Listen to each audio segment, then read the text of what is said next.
Yes.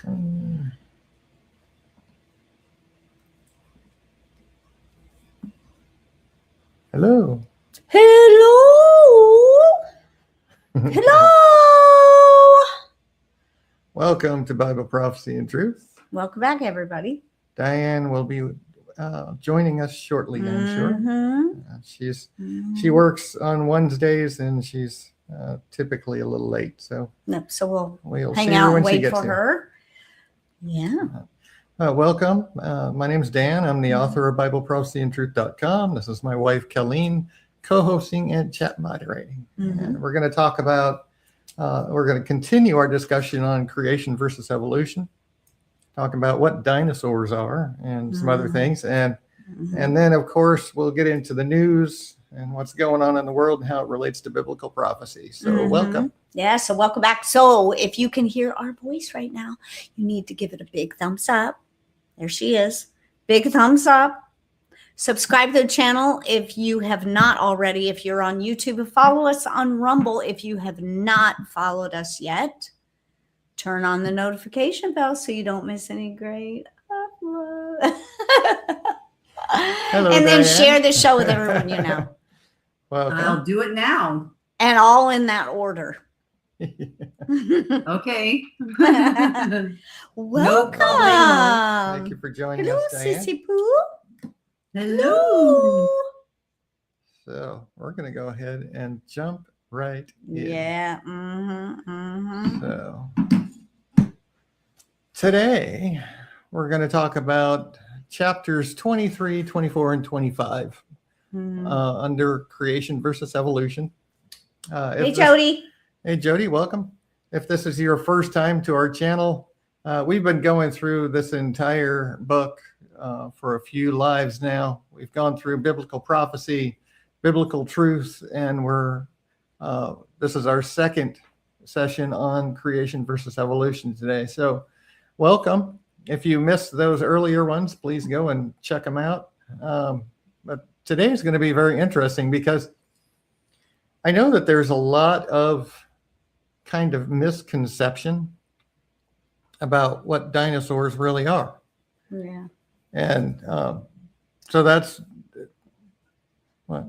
Where are we? You got to refresh. I did. I don't know. I don't know. Are we not Jody, going can you live see?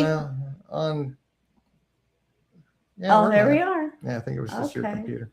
Oh, it's still on my computer. But a lot of people think that there's some kind of creature that's no longer exists. Because that's what is taught as fact in schools and everywhere, literally. So when we talk about dinosaurs, and we need to understand where this word came from, what they are. Dinosaur is terrible lizard, is what is where the original Greek for dinosaur comes from. Is Dinosaurus. A genus name from the Greek, dinos, terrifying, Soros, lizard. Soros. Yeah, not that. Hi, Marie. Welcome. Hey, Marie. If this is your first time in chat, but you've been watching all along, then I will have to say welcome back. Yeah, if it's your Facebook. first. Yeah. Oh, nice. So welcome.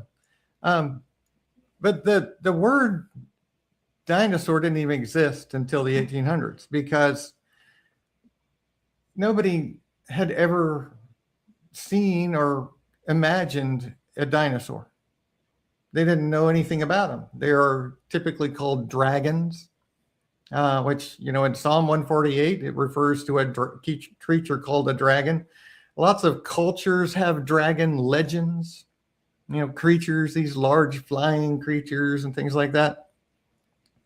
But they didn't know, nobody knew anything about dinosaurs until the 1800s. And that's, if they became extinct 65 million years ago, then how could anyone possibly have known about dinosaurs today, right? Nobody would have any inclination that they ever existed.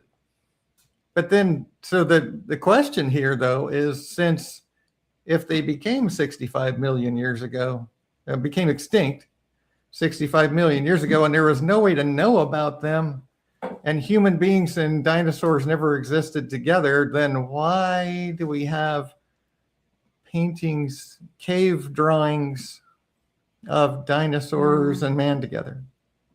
Right? This is the actual cave where it exists, and you can see the human figure here, and you can see the dinosaur figure here, and they've got dinosaurs couldn't put the pictures on there by themselves. Exactly. Right. And well, and they wouldn't have known about man either, because man supposedly didn't exist when dinosaurs did, so it couldn't have come from either direction. But so that's the thing, you know. And then, you know, you've got other cave drawings of creatures that supposedly never existed alongside of man. So, you know, it becomes very interesting to study when you see these things. Then it's like, well, how is this possible? And then something like this. Tell me how this is possible when, you know, there's a dinosaur footprint, obviously, that came after the human footprint. Yeah, and at the it's on same top. time when the mud was soft. And I mean, that is such an obvious thing. Yeah. There's so much of that. I mean, there's all kinds of pottery. There's, you know, sculptures and statues and things, pottery examples of, you know, back, you know, years and years and years ago, where they couldn't possibly have known about dinosaurs. They're actually drawing them. How is this possible, you say? Well, I'm going to tell you, because I mean, there's just so many examples, and I've got a few of them here. You're welcome, of course, to go to the website and just check them out and study them if you wish. But let's talk about this, right? What are dinosaurs, and how come we have footprints together with man? And we're going to talk more about that when we talk about the flood, when we get to chapter 27 in our next live.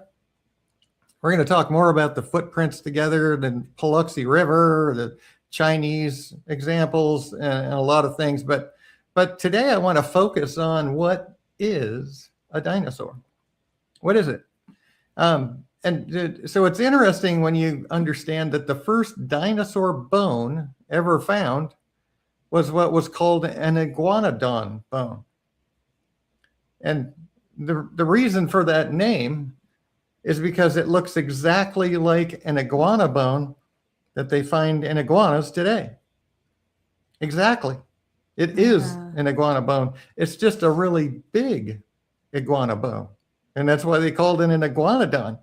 This is not an iguanodon bone, but it's an example of a bone found where this is a baby adrosaur bone and an adult adrosaur bone that they've excavated, right?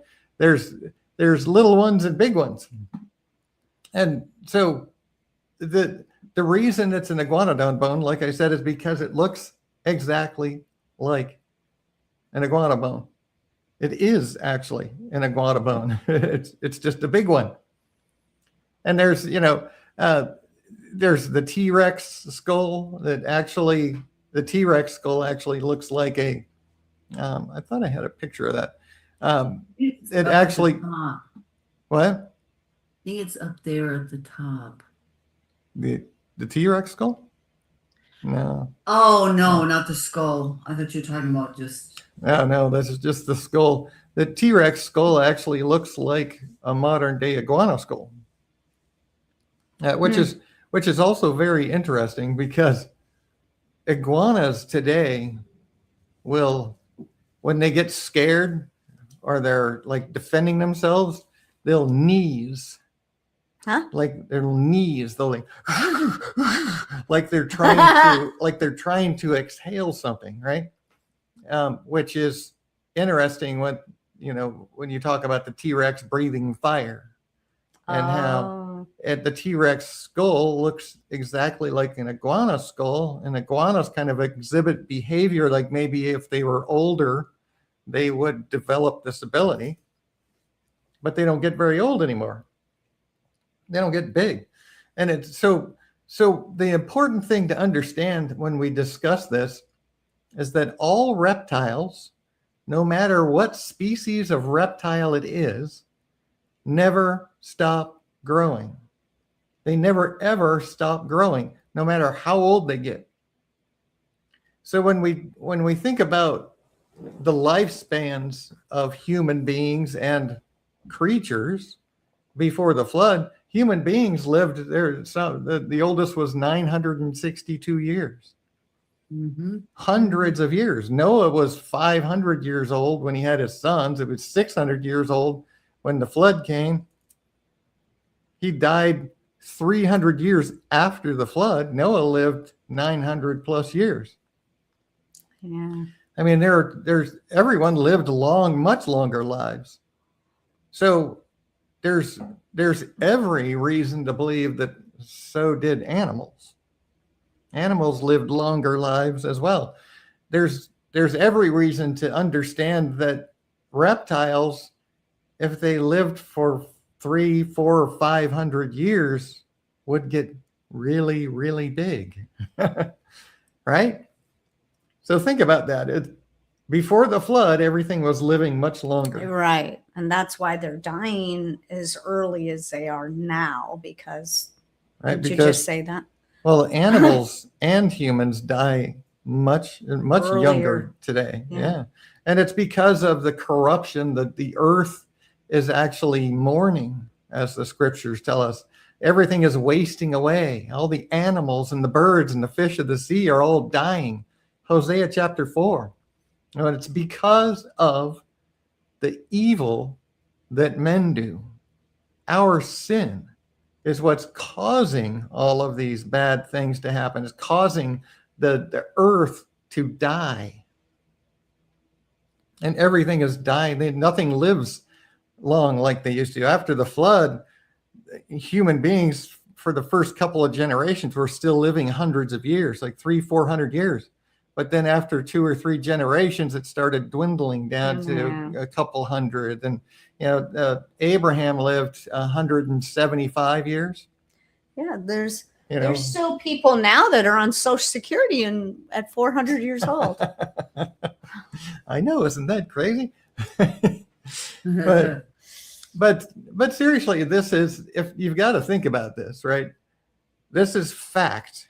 This is not some kind of speculation. This is not conjecture. This is not, trying to dispute any other knowledge. This is just fact, right? So when we talk about dinosaurs and large reptiles, that's really what we're talking about, is just large reptiles.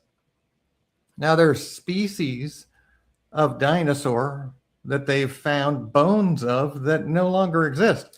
But tell me how many species of animal and fish and bird have ceased to exist? Lots that we know about. How many have ceased to exist that we don't even know about? Lots, I'm sure. Same thing with reptiles. There's, I'm sure, lots of them that no longer exist. So when we understand that these dinosaur bones are really just giant reptiles, and even, modern day findings, they found soft tissue in these dinosaur fossils, actual soft tissue in these fossils.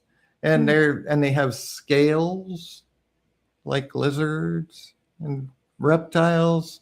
They're a lot of these species that we call dinosaur are just reptiles. Now, some are not.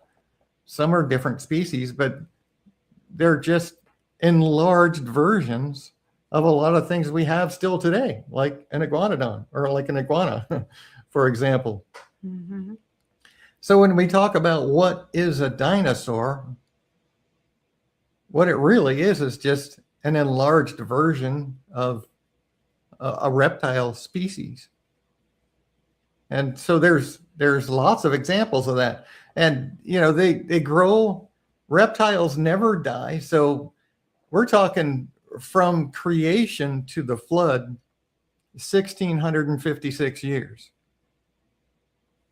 Now, if a reptile lived for 1,000 years, It would be huge. it would get very, very big Yeah. because they do not stop growing ever. So no there matter were how 2 old. dinosaurs on the ark. Well, there were Lizards. they were reptiles. They simply brought young ones instead of the gigantic old ones, right? They wouldn't have brought 1,000-year-old dinosaur. They would have brought a couple of year old reptile while it was still small. Yeah, In and fact- after the flood, they were no longer plant eaters, so you don't want some great big dinosaur Yeah. trees after Yeah, you. exactly. Exactly. Yeah, it would be the only ones left. Yeah. And they don't grow, they don't live as long, and they don't get as big, so they don't become as ferocious and dangerous, right? Just like alligators today, right? An alligator, if you find a 50-year-old alligator or 100-year-old alligator, they're very, They're very big. huge. They just don't live that long anymore.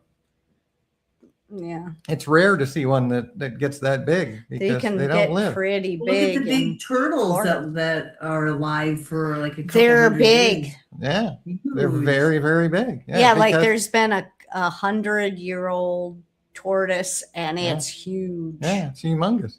Because reptiles, no matter what species, never stop growing. So it's really important to understand that. That's just a simple fact.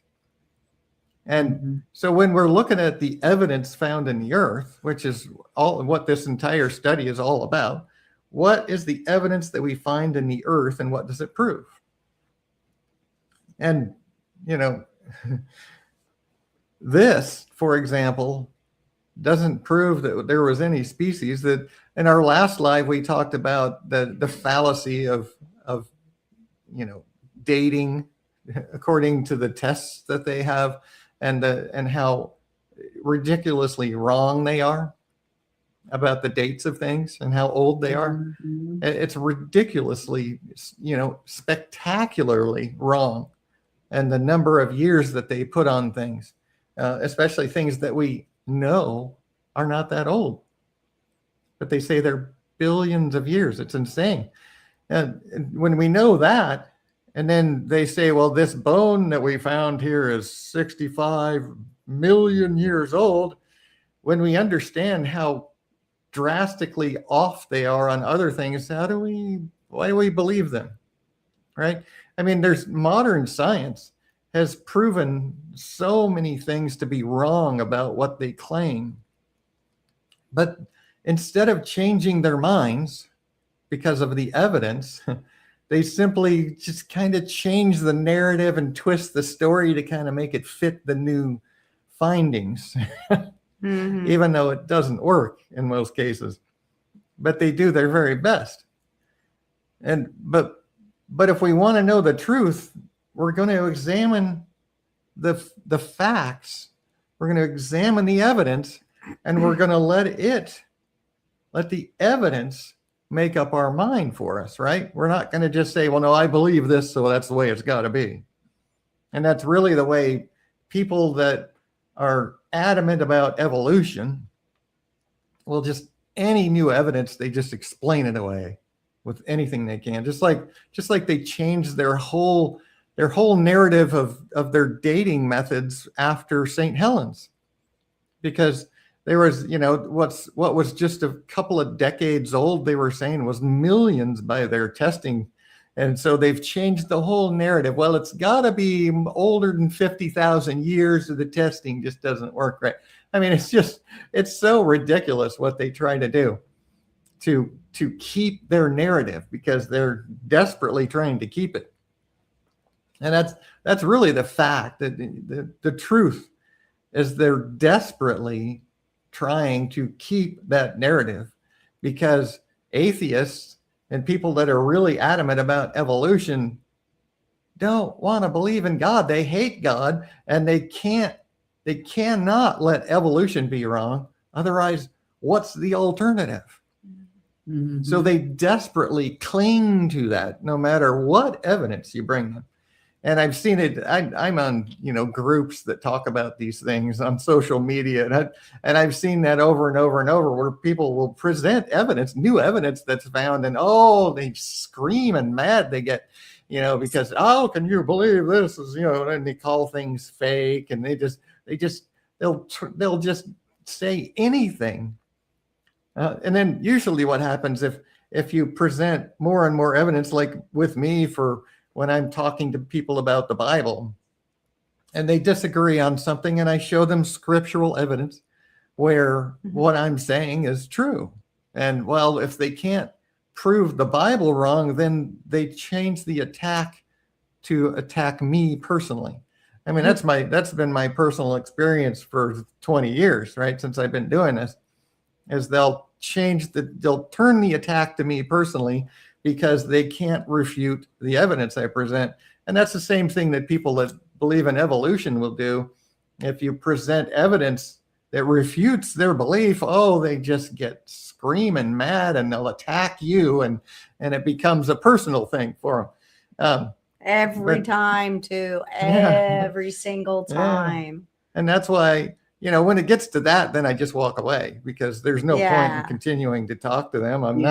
I'm not there to argue. I'm just there to help people to present the evidence, let them make up their own mind. But if they're not even going to look at the evidence, just like if you won't look at the scriptures I quote and just are going to argue anyway, then it's like, because most people that don't believe the truth, and they don't realize that they don't believe the truth because they're very deceived, they don't really care what the Bible says. That's really the truth. What they care about is what they believe.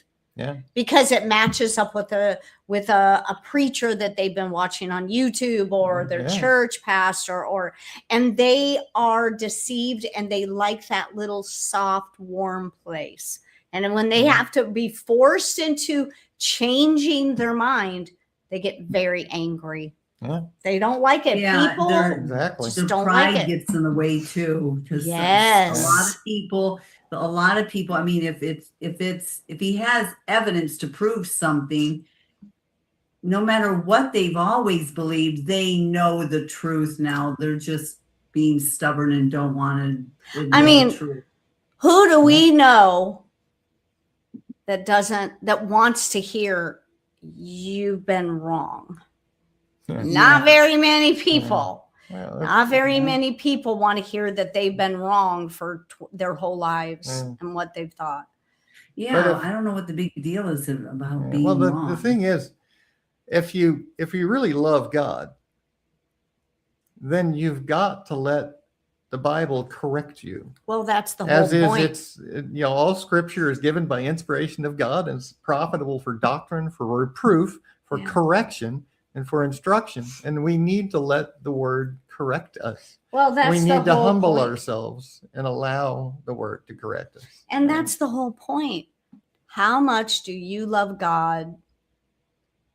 Yeah, exactly. How much? And that's the same thing goes when this discussion of evolution comes up anywhere, right? And it's, we're not even just basing this on the Bible. The Bible, as we're going to talk about this today in the very next chapter in a minute, where the Bible actually refutes evolution, but we're not even using that as our evidence here. We're using the evidence found in the earth that they use to say that evolution is true, and we're just showing them that the evidence that you found actually proves that a global flood happens. And here's all of the facts about what you're claiming and what it really is, and according to science, right? We're using science to dispute what they say is science, because as we said in the last live, what evolution really is just a system of belief. It's a religion. Yeah. And it's not proven by scientific method ever, and it's not a science. It's a hypothesis. That's all it is. And so, but people typically won't change their mind because they hate God. And, you know, really the people that I'm talking to here that come to this channel that don't immediately leave are people that love God. Yeah. So that's why I do this. And that's who I'm talking to. You know, if someone were to come here that doesn't love God and learn from this, then praise God. Maybe that'll help lead them to the Lord. But most of the people that actually watch our channel are people that are Christians. So that's who I'm talking to mostly. Yeah. And this is to help you understand. This is to help you understand what you've got to understand, that evolution is one of Satan's greatest achievements. He has got the world believing this fallacy that just completely eliminates God from our entire belief system. If your worldview has no God in it, Satan has won. Yeah. This is one of the greatest lies of Satan.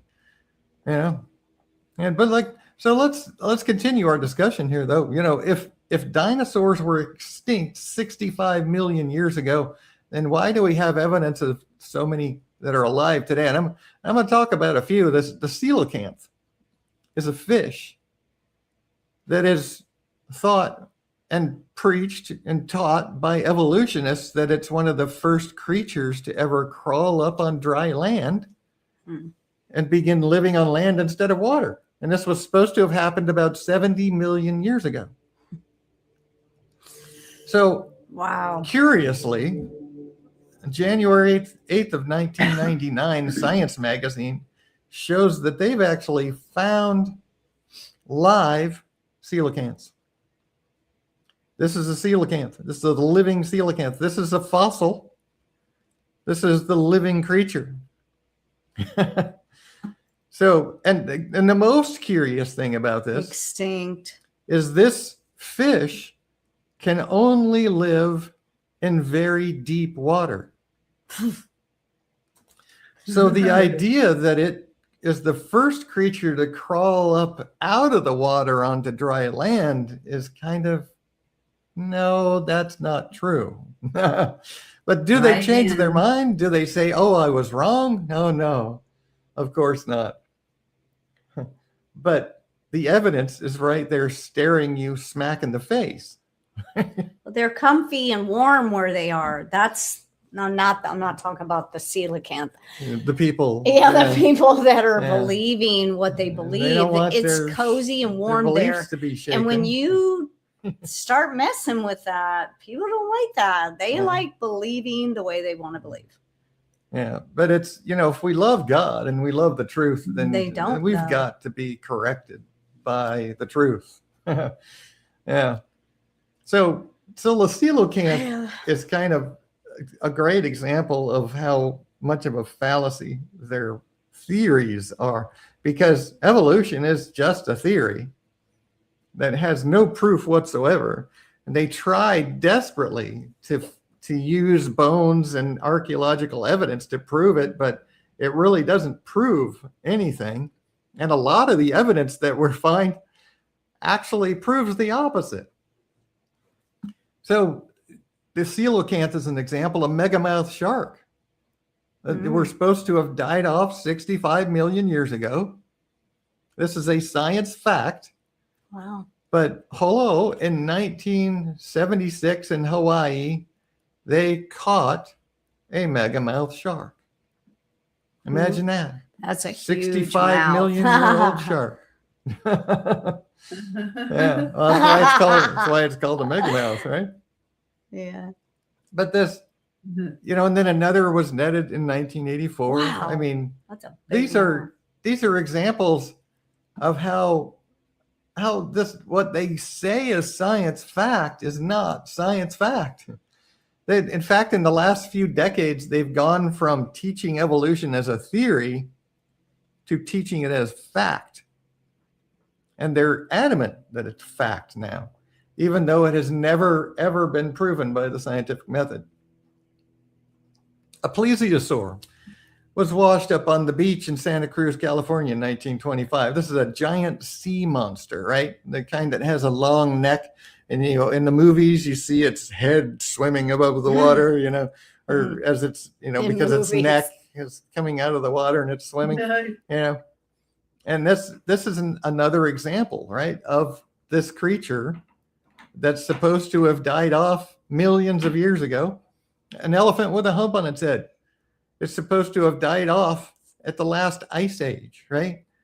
But there's living examples of this animal that's supposed to be extinct. Yeah, and I thought those kind of elephants were in India or something. I don't know where they found it, but Maybe. yeah, Because I've seen them before. yeah. But they say that it was extinct since the last ice age, right? And that's another thing we're going to be talking about in this series is, where did the ice come from, and what is it? Like, why is there ice on the poles? Why is there evidence of ice existing far below the poles? And we're going to talk about these things. Trilobites and graptolites are another one. Now, these are supposed to be evolved from bacteria 4 billion years ago, Oh my gosh. and went extinct 500 million years ago.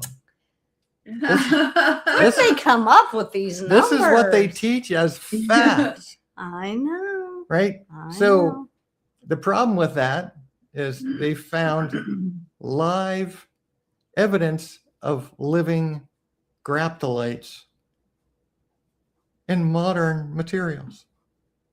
Here's a boot print with graptolite fossil in it. It was living at the time the boot stepped on it.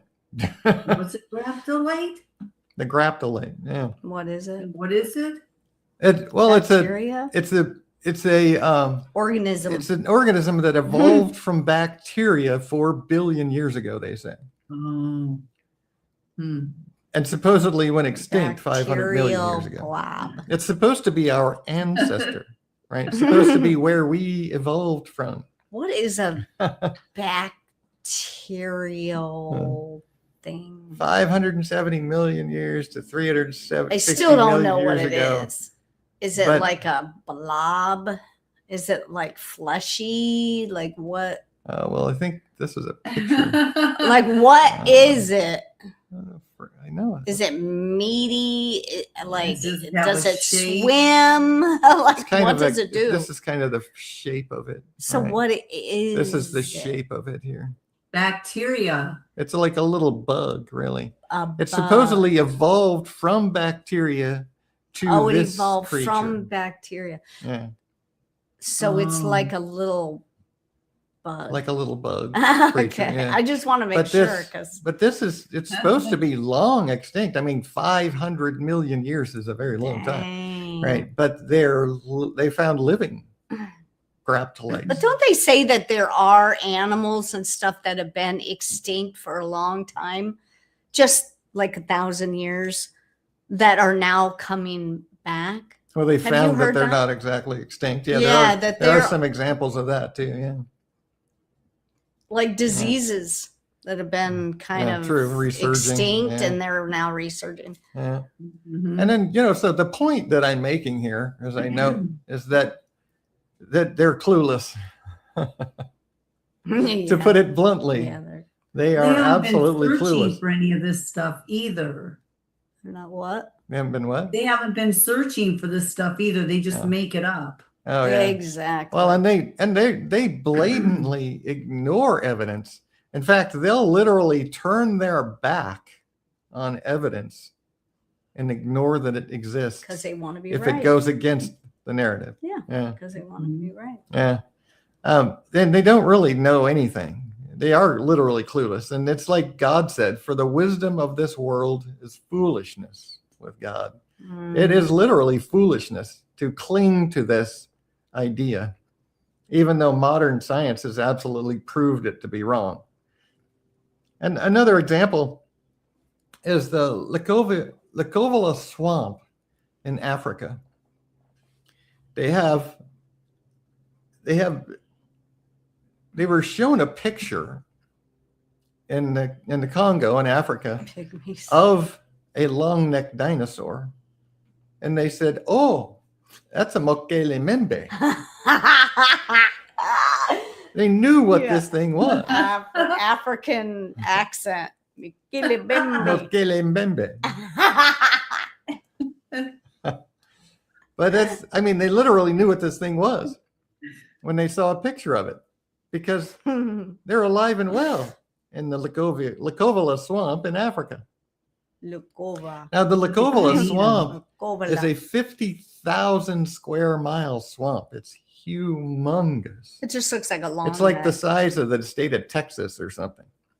It's big. It looks And like these a, creatures live in the swamps, in the fens, which is where the behemoth in the Bible dwells from the book of Job. Oh. It dwells in the fens, which is in the Behemoth. swamps. It's called behemoth, Yeah. Yeah. And so, meaning very large.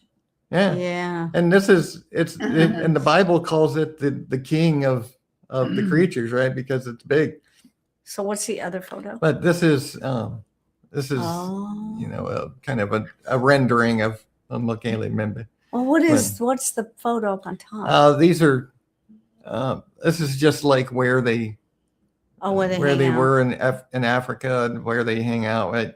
Right. And what they found is that these local tribes knew what they were, and they actually named them and said that they had, you know, the ancient knowledge of this thing was that they had one time had killed and ate one, but everyone who ate the meat died.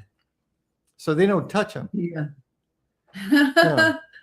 Wow. But they don't get very big because they don't live very long. Right. And if this creature lived for 1,000 years, It'd be huge. it would be a behemoth. Oh, But if they okay, don't eat okay. them and they just stay away from them, you'd think that they would end up growing more. Well, but nothing, still die off. nothing really has a long life anymore. Nothing Oh. does. You know, it's like Maybe the they only the live for reptiles 100 that we know years or about. whatever. If they live to be 200, that's like a rare, right? Yeah. So it's Not because many. everything is dying and wasting away, as the Bible tells us. It's very Mhm. unusual for an animal to live to 200, like even these tortoises and stuff. Yeah, They don't really that's a live very rarity when they live long. that long. 100 years old, I think. Yeah. Yeah. So that's, I mean, when you talk about what is a dinosaur, you know, this would be a 1,000-year-old Mokele Membe, right? That's all that is. It's literally all that is a very large reptile. It's probably not even. one that even exists today. It's probably I'm not going even to see one in pronounced. heaven, and I'm going to ride on it. Yeah, why not? Here she The The comes. T-Rex is going to be In fact- gentle as the baby. In Yeah. fact, one of the things that is a lot of people talk about is, you know, some of the ancient structures that we know about have, you know, humongous rocks moved. They don't understand Oh, how yeah. humans could possibly have done it. But tell me, if you had one of these as a workhorse, how much weight you could move around? Or maybe one that's a little bit younger. Yeah, even Where half that it's, size. yeah, Yeah. Yeah, it would be an amazing workhorse. you could use Yeah. it as Like a that horse. place with the big rocks in a circle. Oh, Oh, yes. Stonehenge. Yeah. Stonehenge. Yeah, they're wondering how they moved those gigantic. That's such a Because they didn't dumb have question. They didn't if have you think modern about it. cranes, right? But So- you don't need Right. them if you But would here- still have animals and stuff to help. So here too, That's though, dumb. we're going to delve into some philosophical realm here, and it's one that I believe is true. Ancient knowledge, men that lived for hundreds of years, understood things much better And we do. than a 50-year-old man today can. We would just be a youth to them.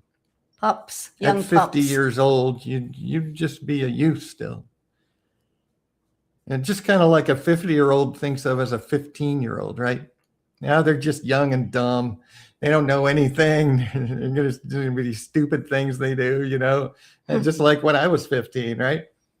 Well, at 500, you know You gain stuff. more knowledge. And there's ancient knowledge, ancient engineering and ways that they did things that we can't even comprehend today. So we're like, I don't know how they could possibly have done that until you see the engineering feat that they used to make it happen. And then you'd be like, whoa, oh, wow. You know, but that's a reality of ancient knowledge that Noah and his sons would have brought with them and into the early years after the flood. So that's just another thing to think about on the aspects of this story, right? And what we're looking at and the evidence. And to me, it's quite fascinating to think about that. You know, when you think about what a 500-year-old man would understand and know. Yeah, you'd gain a lot of knowledge, especially with the health. You know, as healthy as a 500-year-old man would be like a 30-year-old today. You know, that's true. Yeah. So, you know, there's just all this evidence, and people cling to the narrative. You know, they don't change their minds because we found something that's supposed to be extinct is actually alive today. You know, they don't change their minds. They just kind of twist the narrative and make excuses for it and try to say, well, this is just a strange anomaly, you know, and stupid excuses like that. Yeah. If you're interested, on this page, on chapter 23, under creation versus evolution, I have this video linked here where it's a video by another church that was doing this creation versus evolution thing, and it's a video they put together showing actual living creatures exist that are supposed to be extinct. And I highly recommend watching it. It's 35-minute video. It's not horribly long. Humans take over so many places on this planet. They're pushing the animals out. So yes, they are. That you think are extinct are living their lives somewhere where there's hardly any humans around. Exactly. Finding it. Some of those places are where they're found here, where there's not much humanity there. Yeah. So check that out if you want to. They're really getting pushed out in Florida right now. Yeah. They're really they're building up. They're destroying the swamps in Florida big time. Yeah. Mowing them down. And then they get all upset when gators end up in their front lawns, but you just took their habitat away from them, and then you took their house away. Why they're sitting on your front porch? Yeah. They're wanting you to feed them now. Yeah, I don't get it. Yeah. So that's where that's what show. a dinosaur is, right? It's just a very large lizard, a reptile, not lizard. A lizard is just a species of reptile, but all reptiles never stop growing, and that's all it is large creatures that existed before the flood that of course are found in the crust of the earth and the evidence that we found, you know, because and like you were saying, you know, Noah brought young lizards, small lizards and reptiles on the ark. So you know, people ask, well, how did Noah get dinosaurs on the ark? Well, that's just because he brought young ones. So what does the Bible say about creation? Now, I've quoted the entire chapter of Genesis 1 on here just for people that are reading that, because I like to quote the scriptures whenever I talk about anything. And you know, you can go through here and you can see how many times it was very good. You know, because people try to say that the earth was corrupt. Right? They try to say the earth was corrupt after the creation. And it's like, no. How can that be?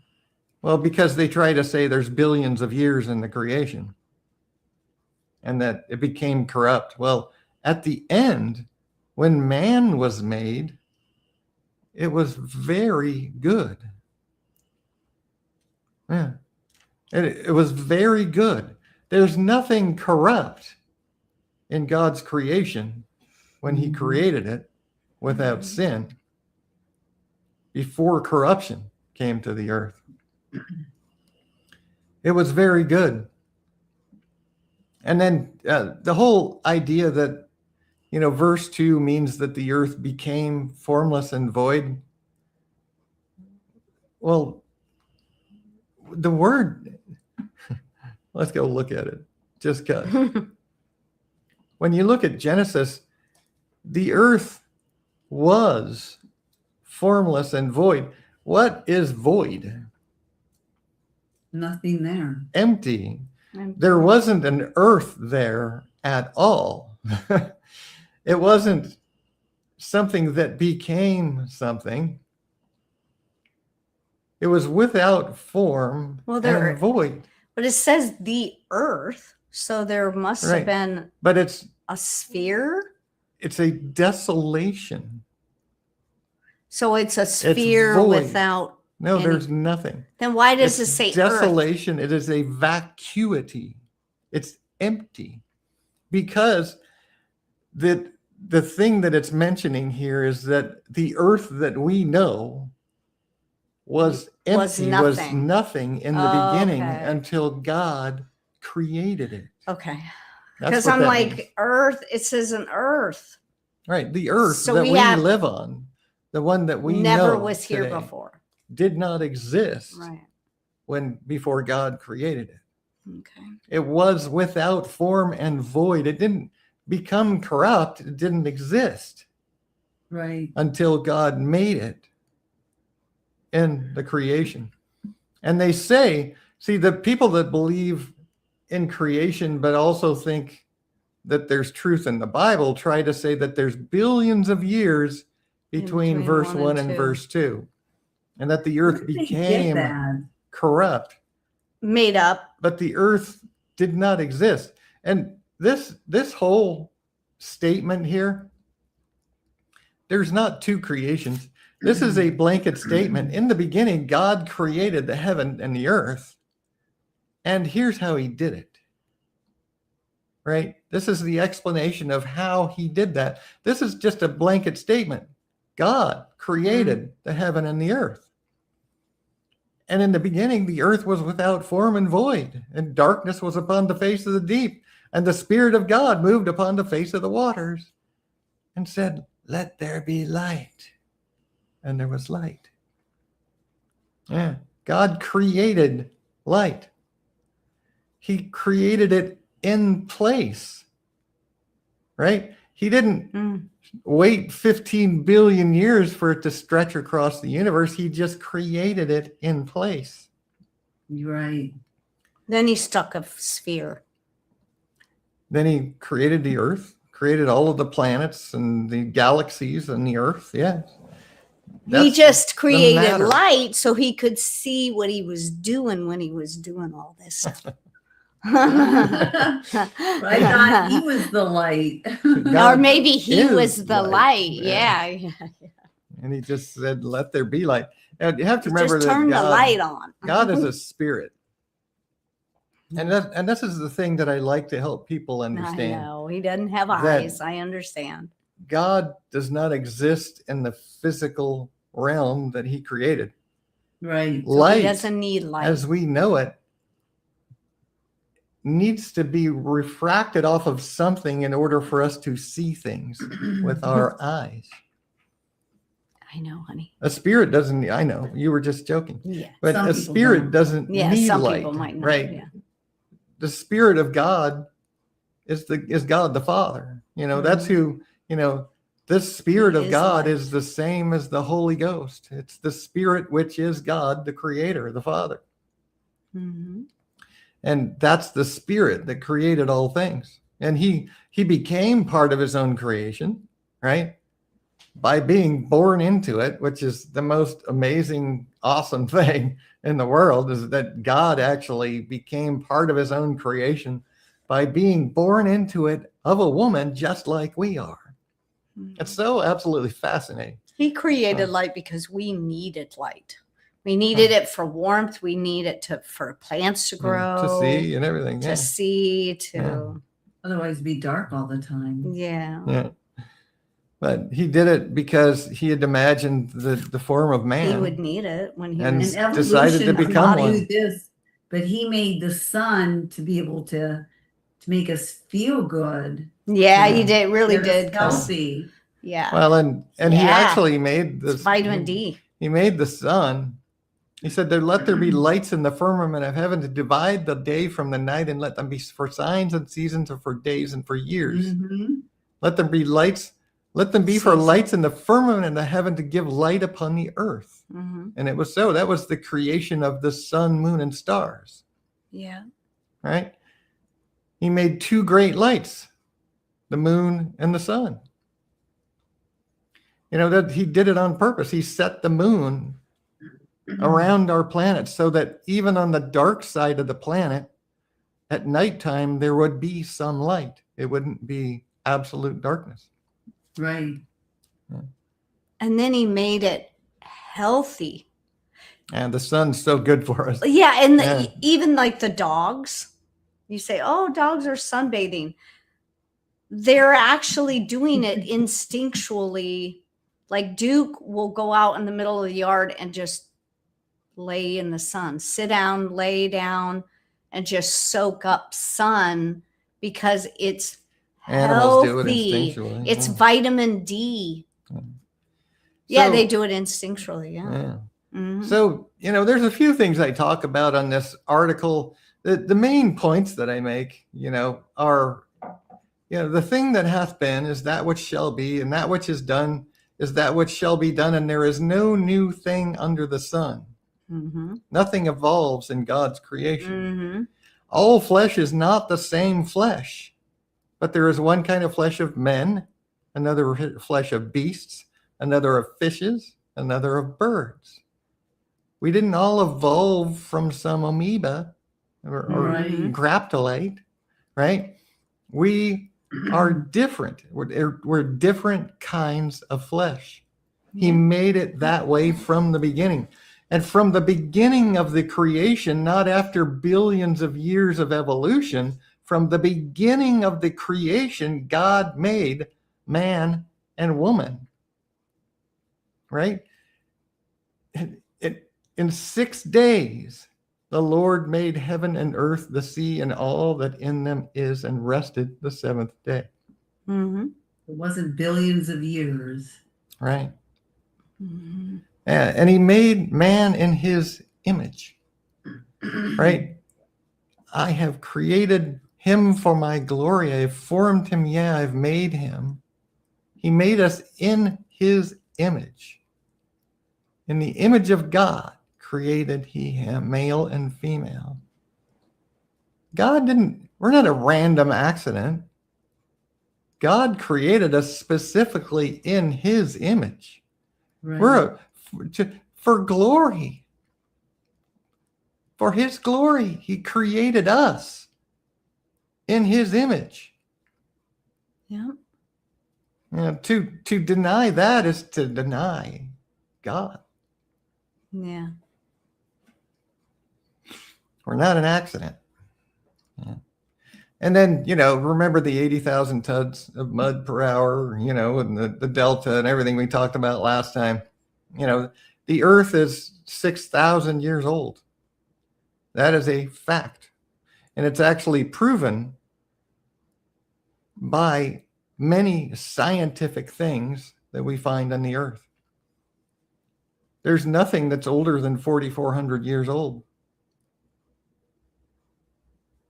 Well, besides rocks.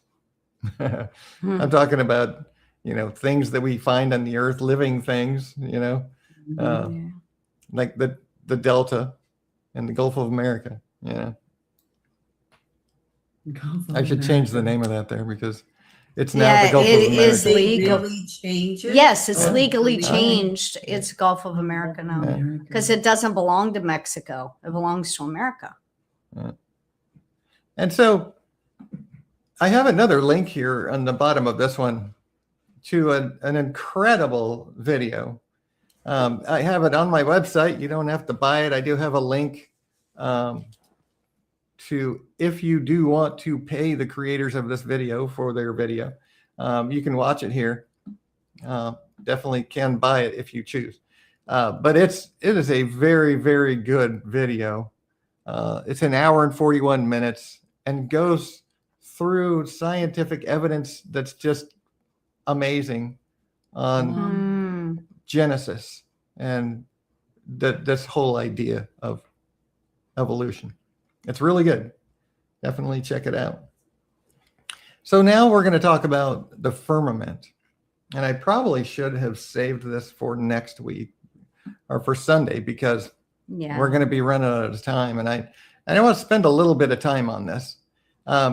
It won't take too long. I'll just do it today. But so the Bible, when we read in Genesis, like I've got the whole book of Genesis chapter 1, the creation account here on the previous page. And if you read through and study that, you find that verse 20 tells us there's a layer above the waters on the earth that the birds fly in. And this is the firmament that it talks about in the creation. What's the firmament? The firmament includes where the moon is circling the earth. It includes where the sun is. It includes the entire solar system. It includes our entire galaxy. But it also includes the atmosphere on the earth. It includes the one of the layers of firmament is the atmosphere that the birds fly in, as it specifically mentions. Verses 9 and 10 mention the waters on the earth that are gathered together to make seas. So that's a different part of the creation, part of the earth. The seas are not the firmament. Verse 14 through 17 tells us that there's another layer above where the sun, moon, and stars are placed. There's many layers of firmament. Because that's what when you read through the account, there's the firmament, which is called heaven. Right? And so verse 6 through 8 shows that there are layers in between the waters to divide the waters from the waters. So, I mean, this is very confusing until you understand what all this means. Right? Verse 6 says that this firmament divides the waters plural from the waters plural. There are many layers that are divided. The verse 7 says there's waters under and waters above.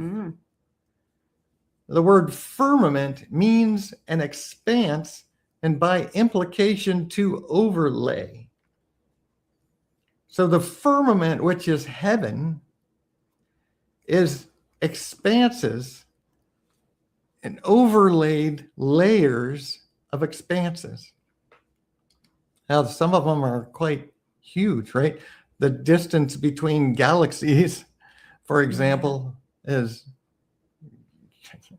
we can't even imagine that type of distance. We can conceptually think of it, but it's so big. And so when it talks about the firmament in the creation, there's many layers, and those layers include layers of waters that are divided by the firmament, multiple layers of waters. So that the most incredible thing about this, when you think about it, is what was the earth like before the flood? Because there were multiple layers of waters, and there was waters under and waters above. What were the waters above? In that firmament. Right? And there's a layer Remember in Genesis chapter 6, 7, and 8, when it talks about the flood, God opened the windows of heaven, right? The firmament was in the midst of the waters to divide the layers of waters, and he called it heaven. And then he gathers one layer of waters to make dry land, and then the birds fly in another layer, and so on and so forth. And then when the flood came, the windows of heaven were opened. That firmament broke open and started pouring out all that water. Exactly. And also, at the same time, the fountains of the great deep were broken up. Under us. Right. So what happened was there was massive, and what happened was this is a layer of water that came crashing down on earth, literally. It rained solid for 40 days and 40 nights. The great deep, the fountains of the great deep, or like if you ever seen a geyser or heard of a geyser, hot scalding water comes gushing out of the earth. And these geysers that still exist today. Well, the fountains of the great deep were massive water coming from under the earth, hot scalding water that created an atmosphere on this earth that it would have been a storm like no other storm. So it would have been lightning. So the people and the animals must have died pretty quickly. Yeah. Yeah. Well, they had Yeah. to, because the freezing cold was so instant that It some froze animals took them. food in their mouth. It froze them solid while they were still in stride and still had food in their mouths. It was so fast. Yeah. And we're going to talk more about this in some later discussions. But when we talk about the firmament, this is so important to understand that these layers of the firmament and the windows of heaven, a layer of the firmament came pouring down on the earth while this hot scalding water came gushing up from underneath. And that's why you have the footprints of creatures crossing each other that were fired into stone before that soft mud could even relax or be washed away by rain or anything, or even, by time or anything. It was fired into stone, much like we fire in a kiln to create clay pots, right? Create stone out of clay. You take soft clay and you form it and you put it in a kiln, and you by heat you turn it into stone. And that's exactly what happened at the flood. And the firmament, the layer of water came down. And this is the thing that I talk about on here, is that the earth was a much different place before the flood. Right. And if we look at the layers of just our atmosphere and then space, these are all firmament layers. What was that for, though? Protection, maybe? Well, it's all the different layers of the earth. And then the top layer, the seventh layer, the windows of heaven that opened and emptied that layer, was the earth was a greenhouse. Yeah. Maybe that's why. I have like this here, like, the layer of water that was around the earth would have produced a greenhouse effect, just like we use a greenhouse today. And the planet was literally a pole to pole tropical planet. And the oceans that we see today did not exist. Like, the evidence is that the Pacific Island, that the shelf around the edge of the Pacific Island, just massive, steep shelf. The earth actually compressed and sank down to create that ocean. It didn't exist before the flood. The fountains of the great deep and the windows of heaven, all that firmament, the layer of water that came down on the earth covered the earth completely. But it wasn't like that before the flood. There was much more land mass before the flood. Today, the earth is covered 70% by water. It was probably more the opposite before, where maybe 30% before the flood. And you wouldn't have had the extent of the ice in the poles. the poles would have been cold, and you might have had a little bit of ice at the very poles, but it wouldn't be anywhere near the ice that we have today. Yeah. And one thing we're going to talk about when we go to the flood in chapter 27 on Sunday, we're going to talk about how there's evidence of massive, way more ice than we have today that was there immediately after the flood that has melted since the flood. So in the last 4,400 years, the ice has literally been melting. And it's gotten to the point where it is today, where we have the North and South poles. But there was a lot more ice before, and there was a lot more land mass even after the flood, because the waters were a lot shallower. The oceans have risen since the flood and buried a lot of things, which is why they have buried cities on the edge of the sea, right? Why did they build a city there? Because it used to be land. Yeah. And then this is a very interesting thing, is that this thing called amber is fossilized tree sap. And they found amber that has little bubbles of air in it. So there's a fossil that has air trapped in it, which is the air that existed before that fossil was created. So of course they've tested that air that's in there, and they found that it has a 50% higher oxygen content. Wow. And with the layer around the planet, there's evidence that there used to be, and they considered that it's most likely that there was twice the atmospheric pressure than what we have today. So there was twice the atmospheric pressure, 50% higher oxygen content, which is exactly what they use today in a thing called a hyperbaric chamber to heal people.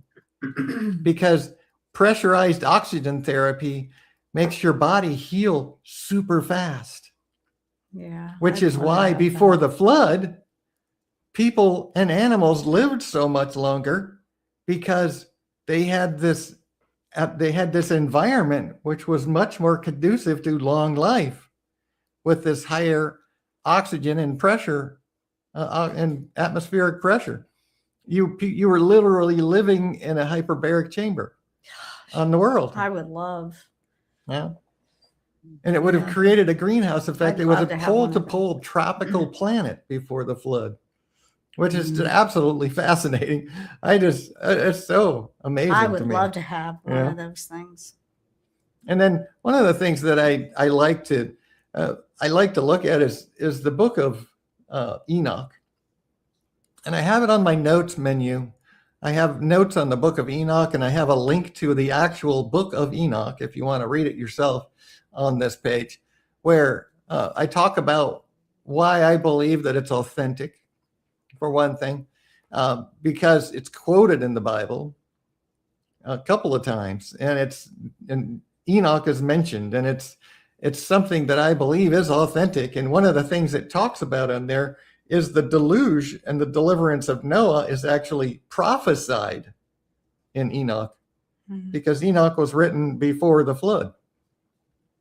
It was given to Noah to preserve, and it was preserved for a generation yet to be. As it says in the book, it was preserved for us today. I honestly believe that. And So what do you think happened with his writings then during the flood? They went with Noah? Yes. Yes, he would have given this to Noah. Noah was his grandson. Yeah. Or his great-grandson, sorry. Yeah. But he definitely would have given them to Noah to preserve. And Who is Enoch's son? You're going to make me go look. No, I'm just wondering because I want to know who Noah's father or grandfather I forget was. the name. But, Okay. Yeah, I knew it too, because I was looking at Enoch and I was like, oh, I'm not going to remember this name. It says in the Bible, but I forget the name of That's Enoch's son. But segue. So the thing that I mentioned in here is this prophecy of the flood says, I raised my eyes toward heaven and saw a lofty roof with 7 water torrents thereon, and the torrents flowed with much water into an enclosure. It's this prophecy of a symbolic representation of the water from the windows of heaven coming down and flooding the earth. Yeah, because it had never rained before the flood. Right? Yeah. So he couldn't just say it was a bunch of water and it flooded because he had never seen a flood. Right. You'd never seen rain. Yeah. And that's so amazing to me. I raised my eyes towards heaven and saw a lofty roof of water. And it came down, and that was the flood. Yeah. And the enclosure, its surface was covered with water. It's a symbolic prophecy of the flood happening. It's just so amazing to me. Did you ever talk to Papa about Enoch? I'm just wondering if he believed that Enoch was. I don't think I did. Real. I don't think we ever got that far because we couldn't get past certain things. I believe that. But this, that's just when you think about it. I'm not saying you have to believe Enoch is true, and I'm not saying you have to believe that there was a canopy. There's a lot of people that do believe that this is what it was like before the flood. Yeah, I believe that. Everything, the evidence that we see with amber and other things like that, show that there was definitely a difference in the atmosphere before the fossils were created. And the fossils were created because of the environment. They were created very quickly. As we studied previously, it happens a lot faster than they say. It can happen in as little as a year. Something can turn to stone in the right environment. And the environment was perfect for creating fossils after the flood. So, the hyperbaric chamber, that just proves that just shows us why men could live longer before the flood. And that's, man wasn't created to die. Right. Man was created to live forever. Sin brought death. Yeah. But, and then all the other things, this is another hyperbaric chamber. We actually went to the Creation Evidences Museum. Yeah, that was and I wanted to see this hyperbaric chamber, but they had gotten rid of it because they were building a much larger one, but they hadn't built the large one yet. I was so disappointed. I know. I want to go back now that it's probably done. Yeah. But there's, all the evidence of much larger creatures, including humans, 12-foot human skeletons. That's what Douglas was talking about. Where they, and too bad he wasn't here because I know. Maybe he'll watch later. Yeah. But, well, this stuff is on my videos too. True. Yeah. Yeah, there's a lot. And that's what, I didn't link the videos on every one of these chapters, but on the first couple of chapters, I linked the video series at the bottom of each of them and then at the end as well. So definitely check out the series if you haven't. Here's an 80-foot shark, a giant rhinoceros, a 17-foot rhinoceros. These are just, and an 8-foot beaver. Because the evidence that they found with hyperbaric chambers is that they've used them where they'll actually put animals in these hyperbaric chambers and let them grow, and they'll actually grow much larger and much faster. Well, the environment. It's the environment. Yeah. So not only long life for reptiles, but an environment which was so much healthier and everything got bigger. Look at this, a 2-foot moth, 2-foot wingspan. Yikes. Don't giant moth. Porch light. Yeah. The Jurassic beaver, they call it, right? Because it's an 8-foot beaver, We need to get one of those. A hyperbaric chamber. Yeah. I would love. I'd love to sleep in one every night. It'd probably cure us of a lot of things. But we wouldn't have any. So we're going to talk a lot more about these things as we go into the next few chapters here. and talk about what happened after the flood. It'll cement your knowledge and understanding of this, I guarantee. Mhm. So that's it for today on our creation versus evolution. Now I'm going to jump into our when is the end of the world? We always talk about that. We just had a 7.8, and that's what David was talking about. We were actually live when this happened. It hadn't actually shown up on my website And the yet. tsunami came. Yeah, but it has shown up now. Really? Yes. Oh, So, wow. a Yeah, because he 7.8. was looking at it, he goes, it should have updated. Yeah, and it's updated now. It did shortly after our live stream was done, but 7.8 in the Philippines, massive tsunami, a lot of damage. I mean, this was a horrific event. There was a 6.5 in the very same place, or very, very near to that as well the next day. Ooh. So a 6.5 is also a major earthquake. So Yeah, they it had is. 2 in the same spot, right in this area here. This Wow. is where we see this, the 6.5 and the 7.8. They were very close to each other there, Yeah. right off of the Philippines. And that's why it was And a it 7.8 right here created that massive tsunami that hit this side of the Philippines there. Yes. You don't hear about it on the news. Yeah, I know. well, no, I saw it on the news. They showed the tsunami. Okay. Well, it's not like major news. No, For it some wasn't reason, all over the place, but I people think don't it really was on talk about Fox stuff News like or that. Newsmax or Yeah. something. An article or a thing about it. Yeah, But for some reason, they completely ignore what's going on in the world. You know, if you go to BibleProphecyandTruth.com and go about 2/3 of the way down the home page, grab this here, and where you see this picture, I've got charts and graphs, and it's also another video series that Diane did, linked at the bottom of this one. But you know, the earthquakes across the world have exponentially exploded across the world. We had 200,000 earthquakes in 2020, and it's gone down, but it's coming back up. And this year, I mean, we had 2,379 earthquakes in the last 7 days. You know, we're on track for another spike. yeah. And that's, you know, having these massive earthquakes. We've had just in the last couple of years, we've had tons of really strong earthquakes, so many 6 and greater earthquakes. It's just, it's one of the signs that Jesus said would herald is coming. And so that's But why we watch earthquakes and not hurricanes? Or Well, the signs in the heavens, he said. And when we understand that the heavens, the firmament, includes our atmosphere, it's cracking. then that is part of the signs, is the signs in the heavens, the storms and all of that, even solar storms, right, out in our solar system, right?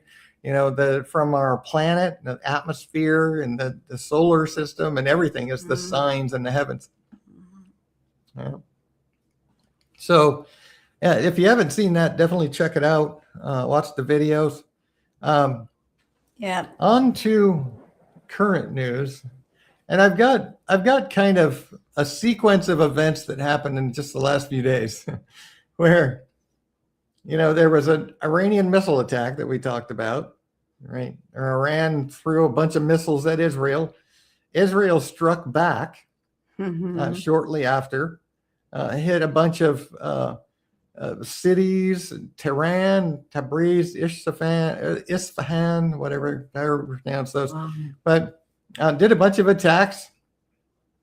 And then Trump, of course, told Israel and Iran they've got to stop fighting. They must immediately stop shooting.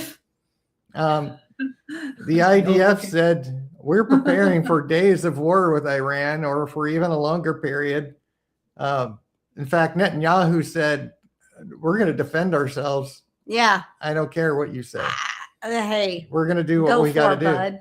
And then the Houthis got involved. They had to jump in there and said they're going to block Israeli ships in the Red Sea, you know, because, you know, they've got to, you know, try to strike their little blow there.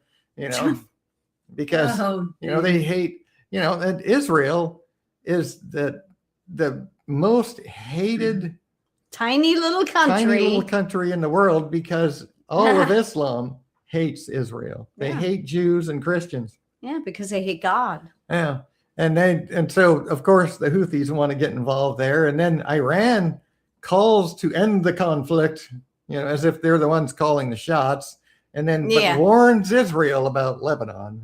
This got to stop fighting Lebanon, even though all they're doing is defending themselves from missile attacks from Lebanon. Lebanon has never stopped firing at but Israel's Israel. supposed to stop defending themselves. They're supposed to just stand there and get blown up. That's why Bibi said, I'm going to defend myself. Yeah. It used to be where even bad guys would tell the truth. And nowadays it's weird that it's just like I'm saying what I'm saying, and even though it's a lie, I'm gonna say it's it true. Anyway. I'm just saying it's the truth, and I don't care. It's like, but I know you're lying. But then Trump, of course, he's like, well, you might be left alone, man. No, he's not. And then Trump will not leave Israel. We'll declare total victory over Iran in 2 weeks, he said. I don't know. I don't believe he keeps putting numbers on things like this. I know. But then I don't know what he's doing. And then he vows a U.S. response because remember there was a helicopter it collided with an Iranian drone is what happened. Yeah. And it was and then Trump says it must have been an accident. He actually responded to that and saying that it was on purpose. And so then they struck Iran in response to the downing of the helicopter. And they said they were going to do it again today, which I don't know. And they completed a wave of retaliatory strikes against Iran. And they struck defense systems, ground control stations, and radar sites. And then Iran says participation in truce talks must be reviewed after the strikes. So they're like, well, we're going to think about whether we're going to talk to you now. So then what did they do? Well, then they attacked the U.S. Fifth Fleet in Bahrain. So they sent drones at U.S. aircraft carriers and battle groups, which they just shot them all down, of course.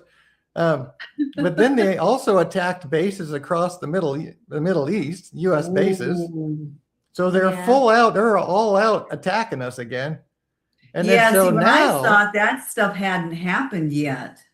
No, it's happening. And now Trump is saying Iran is all talk, no action. He said the bully of the Middle East is dead and will have to pay the price.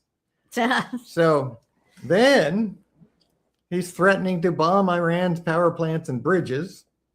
Good. The IDF, which has not happened yet, but he's threatening to. So I mean, this is like about to explode into something, right? The IAF took out Iran's new Chinese-made air defense systems. So far, what the war with Iran has proven, that all of this new technology from China that's supposed to be so effective against the U.S. military has proven to be non-effective. That zero effectivity. It has, or is that a word? It has not been effective at all in stopping the U.S. military, period. In fact, it's proven to be just ridiculous. It sounds like Israel is doing more than the states are doing right now. Right now, yeah, they're attacking. Because and so the Israel envoy, and this is because everybody's saying Netanyahu and Trump are having a spat again. That keeps coming across the news, and then Trump keeps saying, "No, we're fine." And here's the envoy saying the U.S.-Israel alliance is fine. They're never going to be against each other. Lebanon, guys' eyes, they're just two black holes. It kind of looks like a. He looks like a mummy or something. No, right? Looks like a mummy on the Adam Family. It looks like Mr. What was his name? Fester. Yeah. Uncle Fester. Yeah, he does. Yeah, Yeah. Fester. But anyway, so all of this is happening. Lebanon, right, which is where Hezbollah is firing at Yeah. Israel from, is saying that the Lebanon government Yeah. is not Hezbollah. Hezbollah is operating independently in Lebanon, and the Lebanon government is saying that Iranian interference is destroying the country because Iran is who is financing and governing Hezbollah in Lebanon. And so Iran is definitely the culprit, the enemy when it comes to Hezbollah firing missiles at Israel. And they're saying, well, you've got to stop attacking Lebanon, but that's not what's happening. Yeah. Iran is attacking Israel through Lebanon is what's happening. So this is, I think we're about to see something happen. That Maybe in I 2 mean- weeks. yeah. So yeah, You so never so know. that's the war front, and here's what we expect, and this is why it's so biblically appropriate or biblically, connected, because the prophecies of the Bible give us two prophecies that we're waiting on right now. One is the confirmation of the covenant, which is when the world as a whole gets together and says Israel has a right to exist, and this is her borders. That will be the confirmation of the covenant. It could be a two-state solution forced upon Israel, or it could be the Abraham Accords or the Gaza team that Trump's putting together. It could be any one of those creating some kind of a peace treaty. But we know it's going to happen either way. They're going to draw her borders. I think it's going to be forced too. Yeah. Yeah, because Iran just does not want to stop, but they're going to be so beaten down that they're just going to go. What was I saying earlier today when I thought that? I forget. But basically, all of Islam will never stop trying to destroy Israel. And that's the thing is, I have to ask, does Trump understand that? Does he understand that Islam will never stop? And I think that maybe he realizes that he's dealing with a death cult, but he thinks, yeah, but I'm different. I know what I was saying is that I think it's going to be Iran that's going to say, this is what we want. Oh, yeah. We want a Palestine state. And if you give us a Palestine state and our land, our rightful area and our borders, then we'll give Israel's borders. Now that's only going to be temporary. We already know that. And then we will sign on it. And that'll be the two-state. Yeah. You never know. I'm kind of thinking because they're not going to surrender. The only way that they'll move on anything is if it's their idea. This is what we want. That's just like they're trying to say over this. Well, we're deciding to stop the fighting now. Like they're trying to say they're in control at all times. We'll give you what you want, but we want what we want. And then that's when the world will say, okay, or the Middle East will say, all right, let's just sign on that so they can please stop. Yeah, because Iran's attacking Middle Eastern countries trying to escalate the war. That's when you'll get they're your all two tired state. of it. Yeah. And then, of course, Israel will have their borders and they'll resume all their, animal sacrifices and stuff. And then that is what is going to cause the Antichrist to start standing up, gathering power and everything. 8 months in, they're not going to let it get too far in. That, that would make The sense. Mahdi will rise. Yeah, that'll make sense. They'll be like, now we need to bring in the Mahdi. Yeah. And I it think could so, very well too. play out just like that. Because We'll see. Iran isn't going to just say, okay, we're sorry, let's just No, stop they're all never this gonna do fighting. that. No, they're going to No. they're going to want something out of the deal, and that's when it's Yeah. going to happen. Yeah. I'll think betcha. Yeah, you because might right be now they're right. willing to just stand there with their little pocket knives going, come on, come get us. Yeah. Yeah, which They're is not about all gonna they give have up. left. Yeah. And then Trump will say, see, I did it. I got the whole Middle East to, For the Well- first time Cooperate. in history. and then they're all going to And be then- mad and then start And then they're World going to War be so III. mad that the Mahdi will rise and World War III will happen. Yeah. And And then then that'll be after Bible the war, prophecy. the Mahdi will become the Antichrist who uses the war, the devastation from the war, as a stepping stone to power. Yeah. Yeah. Okay, I go with those two. Yeah. I bet you. I agree with I'll that. bet, because these Yeah. people, I've been saying it. Everybody knows this. You cannot negotiate with a evil, murderous Terrorists. cult. Yeah. You can't do it. They've got to Has feel to like be they're their gonna idea. they're gonna need to believe that they have the upper hand, Yeah. or at least get Otherwise, they'll something never out of it. agree to anything. Yeah. No, And that's, Islam they're is not going to waiting. just surrender. They're waiting for their prophecies to be Right. completed.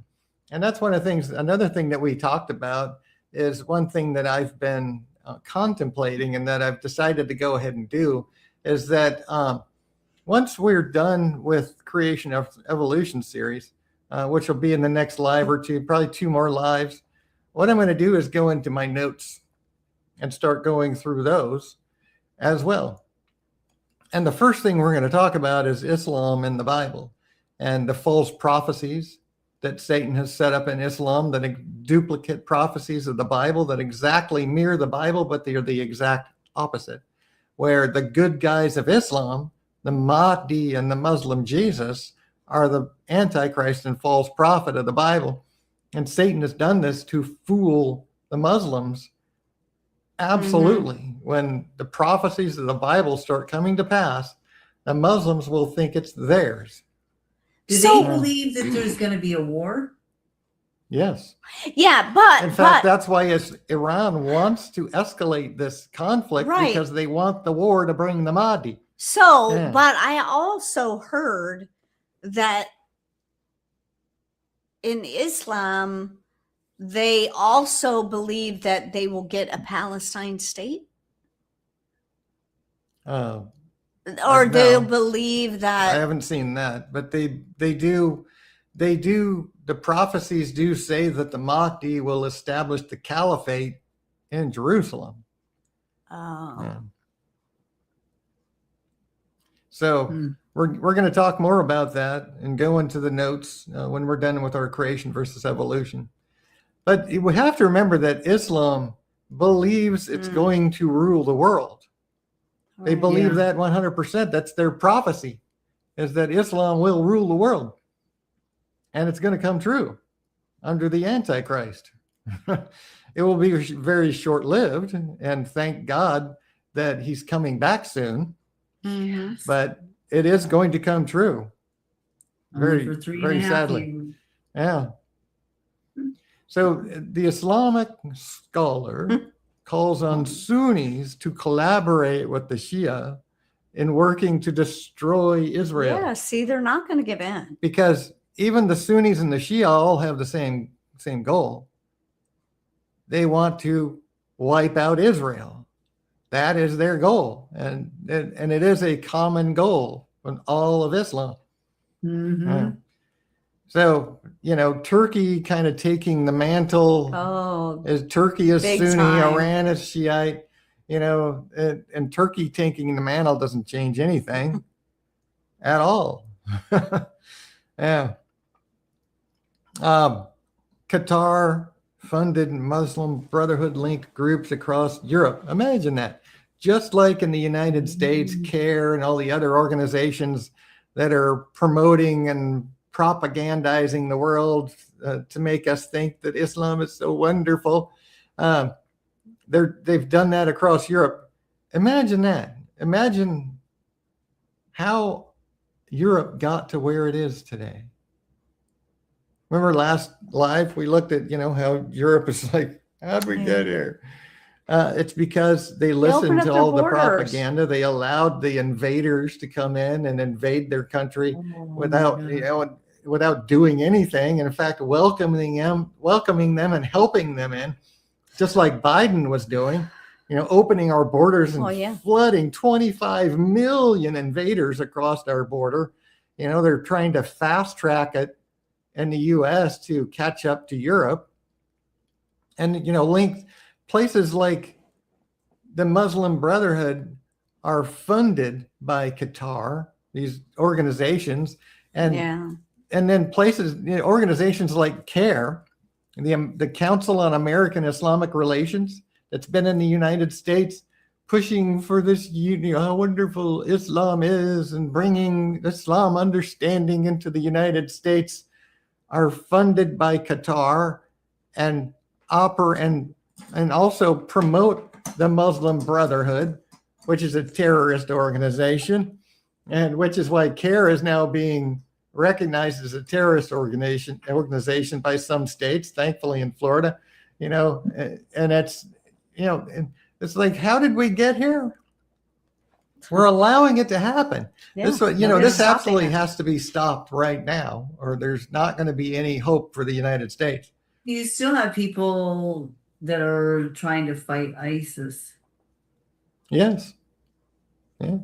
I mean, because all of those groups, Al Qaeda, ISIS. You mean ICE or ISIS? ICE. Oh, well, ICE. Yes, I know. Oh, I know. And that's just part of Soros and company, all of the deep staters, the arm of the secret society in the US are all continuing to try desperately to stop Trump, but it's not working. In fact, I've got an article to show where ICE was just funded. So for 3 years. They passed that, but I can't remember what the Democrats got out of the deal, though. I don't remember. I'll show that in a minute. But, and then this is kind of the Islamic State jihadis threatened to murder Pope Leo ahead of his trip to Spain. Whoa. Well, that didn't happen because he already went to Spain. Well, I liked what the writer of this, I think it was Robert Spencer, wrote this. Regarding Islam, Pope Leo has encouraged non-Muslims to be a little less fearful and to look for ways of promoting authentic dialogue and respect. Okay. But they were threatening to murder him, right? So he should have traveled to Spain with no guards and mingled with the crowds, right? Yeah, he didn't do that. No, of course he didn't. Because that is the devil incarnate right there. And that is the head of the snake. They're not going to kill him if he is meant to be the false prophet. So he's going to stay alive and he's just going to team up. He's going to team up. They're not teaming up with him. He's going to team up with the Antichrist. The Catholicism will submit to Islam and under the Antichrist, and there will be a teaming up, but it'll be more of a submission. Well, they're not going to kill him if he's going to be the false prophet. He will be the underling of their team. Yeah. Mm-hmm. But he's all this stuff happening. I know. I know, and I can definitely, he's doing everything Pope Francis did. Everything. Everybody was so excited they got a new American Pope, but he seems to be worse than Francis, if that's possible, at this point. And he's really, really, really pushing this interfaithism, Yeah, you know why? Yeah, because they're going to join forces and they're going to submit to Islam, and Islam will rule the world under the Antichrist. I'm thinking that maybe Trump, after this whole Iran thing calms down, he'll have more time for other things here. Maybe he'll start really trying to get a lot of the Muslims out of here. You never know. Maybe we'll have a little more peace. Well, he'll probably know. focus Nice. on the Abraham Accords and trying to make that all happen. Yeah. But hopefully he'll spend some more time looking at the country he presides over. Yes, I hope Yeah. so. Yeah. I mean, Yeah. he still Because he knows has. what's going on. He 2.5 knows that there's years. a lot of mosques Yeah, that are and springing he up, does you have a know. good cabinet, and he has even mentioned that. Right. So we hope he's doing something that we don't know about yet. Yeah. Yeah. In fact, This is Hegseth, taking all their talking focus. about his cabinet and doing something about it, Hegseth actually warned of the Europe of migrant invasion. Speaking of in France's Normandy, in France Oh, yeah. at Normandy's D-Day commemoration, he talked about how today's migrant rivals Arrivals beaches to stormed beaches. by dangerous ideologies. And he urged the European nations to secure borders, rebuild militaries, and spend 5% of GDP on defense and all that, talking about Western civilization being invaded, which includes our country. Yeah. Mm-hmm. It's like cockroaches are just I know. Scurrying in, huh? Yeah, Yeah. pretty much. And then in Virginia, here in the United States, the imam there of one of the mosques, one of the many, the best thing we can do to America is help guide it with the guidance of Islam. Well, no, thank you, barbarian. I don't want anything to do with your Sharia We law don't need Islam. and your rape and your justified rape and murder and hating women and pedophilia. No, thank you. Yeah. and especially for hating God, Yes. Right. the real God. They worship Satan, not the God of Abraham. Yes. Right. The Baal of the Old Testament is literally where Islam came from, which was the false religion when God created Israel. Yeah. Fort Worth Star Telegram. So a paper in Fort Worth, Texas. Concern about Sharia in the U.S. is just anti-Muslim hate and a witch hunt. Yeah. Are you No, kidding I me? just don't want to have my head cut Okay. off too soon. Do they understand what Sharia law is? I wonder if there were any women involved in writing this article or publishing it, because do they understand what a woman's role is in Islam? You're a slave to any Muslim man. And I hate Islam. Actually, I really do. I don't hate people. But the I religion. hate that religion and Yeah. everything it stands for. Exactly. Yeah, and I don't want it here. No. And then I wanted to bring this up because this is a Catholic article talking about how are Mormons Christians, saying no, Mormons are not Christians. Well, neither are Catholics, but they I know. say they are. They claim to be Christian. That's really But weird. then, as I've showed many times, and I'll show again, their idea of I'll go here to the false religion page. Christianity. Their idea of salvation has nothing to do with Jesus Christ. This is everything that the Vatican teaches you need to do for salvation. Tell me where in here you see the name of Jesus. Nowhere. Nowhere. That's how you get saved in the Catholic Church. That is such a lie. You are not Christian either, dude. He sure has a lot of correct things, though, right? He Well, does have he correct. does talk about things, and this guy actually talks against Pope Francis and now against Pope Leo. But But does he won't leave the Catholic does Church. he leave the church because its leader is a snake? No. He still claims that Why?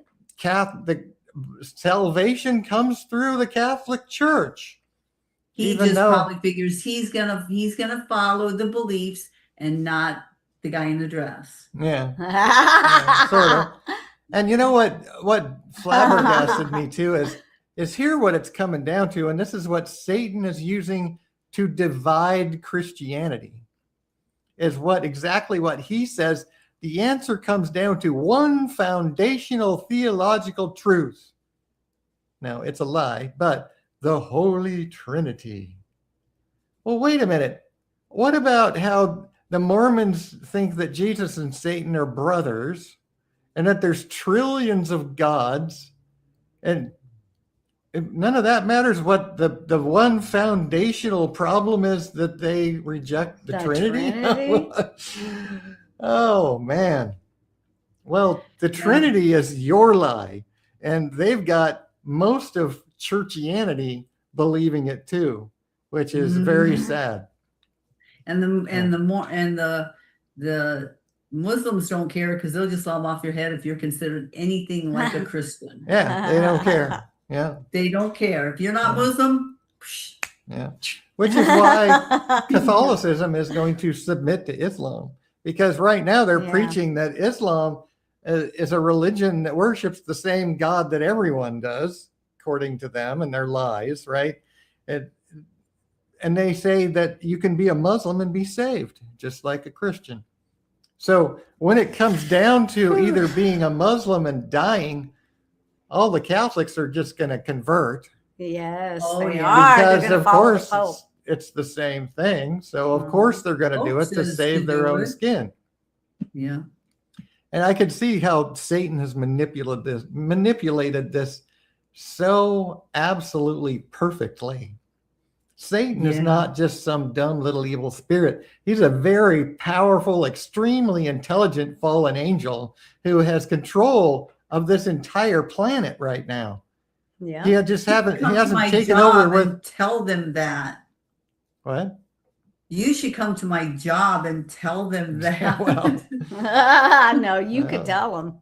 Turn on, replay the live stream while you're at work. Have it running in the background.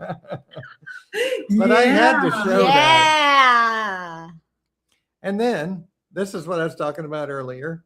They passed a $72 billion bill for the following 3 years. So all the way through the end of Trump's term, ICE and Border Patrol are funded. So that's really good news. Yeah, but what did the Democrats get for it? They will never just say, "Oh yeah." They voted no on all of it. They got something out of it. Yeah, I'm what sure. did they I don't know get what it was to give in? Yeah, well, you'll have to tell me what that was. I'm sure somebody in your news thing will. Yeah, your news people will bring it up. Yeah. And then, X-22 is always talking about what Trump is doing, his plan, his 5D chess. And he's talking about, right on schedule. The fake news is pushing recession, saying, it's going to get horrible. But the economy is actually getting stronger. In fact, gas is down below $4 now. And it's going down. Yeah. And it's continuing to go down. And it's predicting to actually change very soon. I want my $2 a gallon, please. In fact, that's what Trump is saying, is that's coming. It's going to happen, and sooner than we think. Well, so I hope so. Yeah, I heard that. I hope it's true. I need to. Yeah. I'm a realist. I got to look at those facts. And I'm going to tell you, he gave a time frame. He said by the midterm elections, and it's almost like he did it on purpose. So November, because primary is so August. Down to $2 a gallon. Yeah.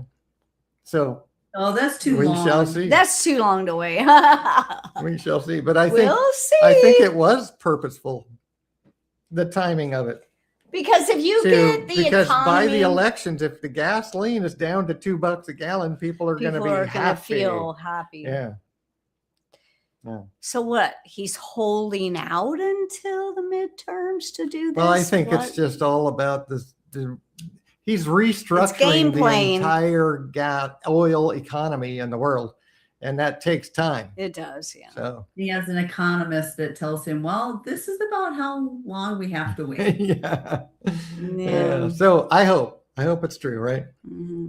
And then I know this is not a political channel, but this is ridiculous. And I have to point this out, right? Mail-ins arriving, that's talking about California I know. before I election know. day. And then after election day, all of a sudden there's this They're 17% surge for They're this guy cheating. and a 9% drop for this guy. It's like, are we kidding? Are Yeah. you kidding? This is obvious Yes, fraud. it's very. We know they're cheating, just like in 2020 when you saw the same chart that we're looking at right here, where it just went like that, and then Biden took over after the election, After the election. and all their days and weeks of counting that Yeah, all of a they sudden say. everybody liked Biden so much more. Yeah, you they know, say oh, that what? they say that they still have to keep counting. Well, there was Well, helicopters Oh man. flown in with Democrat votes. And all of a sudden, all of the votes are Like for 40 Democrat. Yeah. Oh my gosh. I mean, want to that's say just- 40,000. This but is I not don't a believe- I political don't know. channel, but I had to mention that because that is so blatant. You It know is. what? If we don't do anything about this, if nothing is done about this, there's no hope for this country at all. Yeah, it'll They're go If down. there's nothing done Very- about this. Obviously Yeah. cheating. And according to a lot of people, Trump is taking care of it. And it's going to be taken I'm care a of. realist. So I sure hope so. I'm a realist.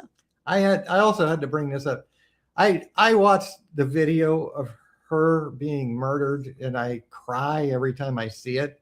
And Oh, the look of horror on her face. And I just, they're finding this guy incompetent to stand trial when he's a cold-blooded murderer. And here's what he said. I would like to tell the court I have a body emergency. Someone has full access to my body and they're controlling me wrongfully. Law enforcement refuses to investigate and requires investigation when describing the technology someone was using. Someone's using technology to control his body, he says. And that's I why like people say they're that. saying he's incompetent to stand trial with a crazy story like that. Are you kidding? He's a cold-blooded murderer. Anyway, enough of my rant. So, Yeah. meme of the day. That's not mine. No, I didn't steal Not anything mine. from you this time. So, this is a true statement. But for it a is Christian, for a Christian, this world is the only hell they will know. Yes. And believe me, I hate this world today. Me too. The world that mankind has created, not the earth that God created, the Mhm. world that we live in that mankind created. Yeah, I hate it. Mhm. And for the unbeliever, this world is the only heaven they will know. That is so true. Mhm. Yeah. It's a very sad Yeah, truth the reason for why the I didn't unbelievers. use it is because I think it was on my memory is because it's like old news, sort of, you know. Oh. Like everybody Mhm. has seen it. Well, I used it for meme of the day anyway. So. Any- So, and that's all I got. only one meme. Only one meme. Wow. So, as I said, on Sunday, we're going to go into some very, very interesting stuff about creation versus evolution. Mhm. So, I hope to see you there. Yes. And I love you all. And I will say a prayer real quick, and we will say goodbye for the day. So, thank you, Lord. As always, Lord, thank you for everything you've done, everything you're doing, and everything you're about to do, Lord. Lead us, guide us, help us reach more people before it's too late for them. Mhm. In the name of Jesus. Amen. Amen. Yeah. Okay, so Marie and Jody, thank you, girls, for being in chat. Thank you, everybody who is listening right now who is not in chat. We know you're there. We know you're watching. Thank you so much for being there tonight. We And pray make that you will come sure back. to watch my Creation versus Evolution. Please watch the go. seminar. Yeah. And you can, and Yeah. it's everywhere. It's on YouTube. It's on the website. It's Which on is Rumble. It's on the scrolling website. on the bottom. It's on all of the channels. And you can go to the Yes. evolution, creation versus evolution section of the site and it's linked there in many places. So definitely Yeah. check Right. out the seminar. Right. And make sure that you give it a big thumbs up, because I know there's more people watching than there is likes right now. So make sure you just take a couple minutes, take a couple seconds, and make sure that you give it a big thumbs up. Subscribe if you're on YouTube. Follow us if you're on Rumble if you have not done so. Please go to videos.prophecyandtruth.com, videos.prophecyandtruth.com, and sign up for the newsletter. That's a website. Check everything out there. Please turn on the notification bell so you do not miss any great uploads on YouTube. Now, I don't know what's going on Rumble, if they have a notification bell. I'm not Yes. sure, because I don't Yes, really they go to do. Rumble that much. You can Oh, hit this little bell right here. oh, so So they hit the definitely have a bell. Yeah. Hit the bell if you're on Rumble. Make sure that you don't miss any great uploads, and share the show with everyone you know. And thank you, Everybody. Diane. Now I can say, Sissy Pooh, you have tomorrow, and then you have a short day. Yeah. Yes, Can you believe that? It's already been 3 days. I know. Time And tomorrow's flies. gonna go fast. I know. So enjoy your weekend as it's coming Yeah. up. And thank you, Diane, as always. Yes, for We being love you, here. As and we're so faithful as you grateful that are you're and here with us. committed to Committed our to little this show. Yeah. church, our little podcast. We love you very much. You already know that. Love you. Jody said, amen. Thank you guys. Love you very much, Jody. Stay in touch. And now we're And- going to say goodbye. And Marie Love. Yeah, I already said. Oh, you did? Yep. Oh, good. So we'll see you next Sunday. Sissy, love you so All much. right. Love you all. See you on Sunday. Okay, bye-bye.